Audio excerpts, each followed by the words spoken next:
تو میرے بھائی جس کی زندگی میں اللہ ان ہوگا اس کی زندگی ڈپریشن اور پریشانیوں سے پاک ہوگی. جس کی زندگی میں اللہ نہیں ہے وہ ٹینشن دور کرنے کے لیے گٹکے بھی کھائے گا, وہ ٹینشن دور کرنے کے لیے شراب بھی پیے گا, وہ ٹینشن دور کرنے کے لیے چرس بھی بولتے کیوں نہیں پیے گا, وہ ٹینشن دور کرنے کے لیے زنا بھی کرے گا, وہ ٹینشن دور کرنے کے لیے مار دھاڑ بھی کرے گا. بعض دفعہ ڈپریشن میں ہوتا ہے اٹھا اٹھا کے سر مار رہا ہوتا ہے دیواروں سے, کیونکہ اس کے پاس کوئی حل ہی نہیں ہے اس کا. تو کافر یہ سارے کام کرتا ہے لیکن پھر بھی بہت نیک بنا ہوا ہے. آئیے ہمارے پاس ہے ڈپریشن کا علاج, آئیے ہمارے پاس ہے ٹینشن کا علاج. بھائی تمہارے پاس ٹینشن کا علاج ہوتا, نشہ سب سے زیادہ تمہارے ملکوں میں نہ ہوتا, شراب سب سے زیادہ تمہارے ملکوں میں نہ ہوتی, تو مسلمان بڑی بڑی پریشانیاں اٹھا کے بھی خوش رہ سکتا ہے. کافر چھوٹی سی پریشانی میں بھی خوش نہیں رہ سکتا. دیکھو دو قسم کے مریض ہوتے ہیں. ایک مریض تو وہ ہے جس کو پتا ہے میں بیمار ہوں, اس کو یہ نہیں پتا میری بیماری ٹھیک کہاں سے ہوگی, یہ کم درجے کا مریض ہے. ایک مریض وہ ہے جس بیچارے کو پتا ہی نہیں ہے کہ میں بیمار ہوں, وہ کینسر لے کے گھوم رہا ہے. میں اکثر ایک واقعہ سناتا ہوں. ہمارے ایک ریلیٹیو وہ گئے ڈاکٹر کے پاس, کوئی مسئلہ تھا ان کو ہلکا پھلکا سا. ڈاکٹر نے پورا الٹرا ساؤنڈ ایم آر آئی وغیرہ کرائی تو گردے میں کینسر نکلا. اب گردے کے کینسر کا تو کسی کو وہم بھی نہیں تھا کہ ان کے گردے میں کبھی کڈنی میں درد بھی نہیں ہوا. ڈاکٹر نے کہا یہ جو آپ مسئلہ بتا رہے ہو بھائی یہ تو چھوٹا مسئلہ ہے, اصل تو کچھ اور ہے. تو ان کا پورا گردہ آپریشن ہو کے نکلا. بہرحال بچ گئے وہ, کیونکہ اگر وہ تھوڑا دیر کر دیتے, اب وہ گردے کا ٹیسٹ کرانے تھوڑی گئے تھے, وہ تو ویسے ہی کسی کام کے سلسلے میں گئے تھے, نکل کے آیا کڈنی کا کینسر. تو بعض دفعہ انسان کو جو بیماری ہوتی ہے اس بیماری کا اس کو علم ہوتا ہی نہیں ہے, تو یہ زیادہ بڑی بیماری ہے. تو کافر جو ہے وہ چھوٹا بیمار نہیں ہے, وہ بڑا بیمار ہے, وہ بڑا بیمار ہے. اس کو یہ پتہ ہی نہیں ہے کہ میرے اندر بیماریاں ہیں کیا. ناشکری. قرآن کہتا ہے کافر ان الانسان لربہ کفورا, انسان اپنے رب کا چھوٹا ناشکرا نہیں بہت بڑا ناشکرا ہے.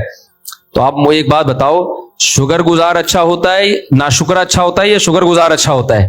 شکر گزار اچھا ہوتا ہے نا. ناشکرا غیر اخلاقی حرکت ہے نا. تو اللہ کہتے ہیں سارے کافر کیا ہیں؟ ناشکرے. اور ہم کہتے ہیں کہ سارے کافر کیا ہیں؟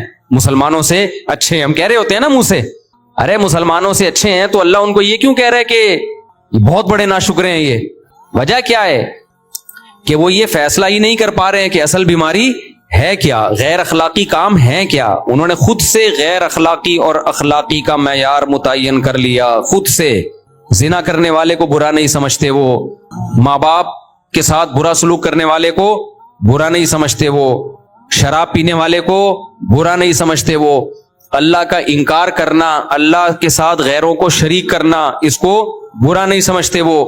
تو اس لیے اللہ تعالیٰ نے قرآن مجید اس لیے نازل کیا کہ اللہ نے فرمایا فیہ شفاء لما فی الصدور, تمہارے سینوں کے اندر جو بیماریاں چھپی ہوئی ہیں, جو برائیاں چھپی ہوئی ہیں, اس سے شفا صرف اور صرف قرآن سے ملے گی. قرآن کے علاوہ کوئی اور ذریعہ نہیں ہے. تو اب یہ جو میں نے آیت پڑھی ہے نا, اس میں بھی اللہ نے انسان کی اخلاقی بیماری کا تذکرہ کیا کہ ایک بہت بڑا ٹیکنیکل فالٹ انسان میں پایا جاتا ہے. ان الانسان خلق ہلوعا اذا مسہ الشر جزوعا وَإِذَا مَسَّهُ الْخَيْرُ مَنُوعًا. فرمایا بہت بڑا ٹیکنیکل فالٹ یہ ہے, مینوفیکچرنگ فالٹ ہے انسان کے اندر, کہ جب اسے کوئی مصیبت آتی ہے تو یہ اس مصیبت میں بے صبرا ہو جاتا ہے, حالانکہ یہ نہیں دیکھتا کہ یہ مصیبت دی کس نے ہے, اللہ نے. تو جو خدا مصیبت دے سکتا ہے وہ مصیبت ہٹانے پر قدرت رکھتا ہے کہ نہیں رکھتا؟ کیوں نہیں بھائی قدرت رکھتا وہ. تو یہ مایوس ہونا شروع ہو جاتا ہے. تو کافر کے اندر ایک ٹیکنیکل فالٹ کیا ہے؟ مصیبتوں میں کیا ہونا؟ مایوس. دوسروں کو وہ سمجھا رہے ہوں گے مایوسی بری چیز ہے, ان کے ڈاکٹر خود مایوس ہو رہے ہوں گے. میں اس پر ایک چٹکلا مجھے یاد آتا ہے. پہلے ایک ڈاکٹر تھے, بڑے زبردست نفسیاتی ڈاکٹر, وہ خود ڈپریشن میں چلے گئے تھے ایک دم. وہ خود بتا رہے ہیں کہ مجھے خود انہوں نے بتایا کہ میں لوگوں کی ڈپریشن کا علاج کرتا تھا, ایک دفعہ مجھے کوئی ٹینشن ہوئی تو میں ڈپریشن میں چلا گیا, اور کہنے لگا میرا علاج کون کرے گا. تو بھائی ڈاکٹر کے پاس بھی علاج نہیں ہے اس کا. تو مجھے وہ اس پہ ایک چٹکلا یاد آتا ہے. ایک آدمی جو تھا نا, اس کی لاٹری میں 5 کروڑ روپے نکلے. کتنے روپے؟ 5 کروڑ روپے. اب غریب آدمی تھا, اس کو کمپنی جا کے بتا دیتی تمہارا 5 کروڑ روپے نکلا ہے, تو ڈر یہ تھا کہ خوشی سے مر نہ جائے گی. بھائی ایک دم بتا دیں گے تمہارے. اس نے تو چلتے ہوئے کوئی لاٹری ایسی خرید لی کہ یار 5 روپے کی مل رہی ہے, نکل کتنے آئے 5 کروڑ. اس کو اب کمپنی کو ڈر یہ تھا کہ ہم نے اس کو بتایا نا تمہارے 5 کروڑ نکلے تو یہ خوشی سے کیا ہو جائے گا, مر نہ جائے. تو کمپنی نے ایک ڈاکٹر, ایک نفسیاتی, جو نفسیات کا علم, نفسیاتی ڈاکٹر کہنا نہیں چاہیے, وہ ڈاکٹر ہی نفسیاتی ہے تو پھر وہ کیا علاج کرے گا. ایک ڈاکٹر نے مجھے کہا یار ہم نفسیاتی ڈاکٹر تھوڑی ہیں, ہم تو بالکل نارمل ڈاکٹر ہیں. نفسیاتی تو اسے کہتے ہیں جو خود پاگل ہو چکا ہو نا. نفسیات کا علاج کرنے والے ڈاکٹر, سائیکولوجسٹ, سائیکیٹرسٹ تو میڈیسن وغیرہ کے ذریعے کرتا ہے نا, وہ بھی ٹھیک ہے چلو, ہمیں ابھی کوئی. تو ڈاکٹر کو ہائر کیا کہ اس کو جا کے تم نے بتانے کہ 5 کروڑ روپے نکلے, لیکن اس طرح سے بتانا کہ یہ مر نہ جائے کہیں خوشی سے. ڈاکٹر نے کہا, کوئی بھی غریب ڈاکٹر تھا, اس نے کہا کوئی مسئلہ نہیں ہے. تو ڈاکٹر گیا اس کے پاس آرام آرام سے بتانے کے لیے نا, کہتا دیکھو تمہارے نا 5 لاکھ روپے نکلے ہیں تو میں تمہیں 5 لاکھ روپے دوں گا, لاٹری میں 5 لاکھ روپے نکلے تو تم کیا کرو گے اس 5 لاکھ کا.